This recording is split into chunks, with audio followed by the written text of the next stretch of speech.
Hello guys, এখন চলে এসেছি আমাদের একটা জমি ছিল, ওখানে একটা পুকুর আছে, তো ওখানে মাছ ধরবো। তার আগে আমরা সব বন্ধুরা মিলে ডিসাইড করেছি এরকম একটা বনে বাজারে বসে খাওয়া দাওয়া হবে আমাদের।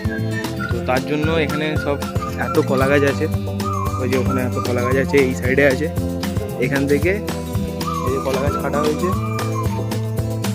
তো আমরা এখানে এখন কলা গাছ কেটেছি, ধোয়া হচ্ছে, এর মধ্যে এখন খাওয়া হবে।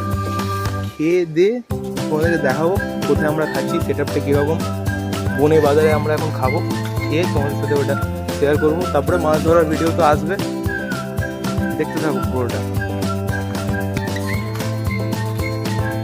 এই যে এখন সঞ্জিত কলা গাছ কাটলো, আমার হাত পুড়িয়ে হয়ে গেছে। কি হয়েছে? আটা আটা হয়ে গেছে। কিন্তু যাই বলুন, এই বনে জঙ্গলে কলা গাছ কেটে একটা পিকনিক করার স্বাদই আলাদা।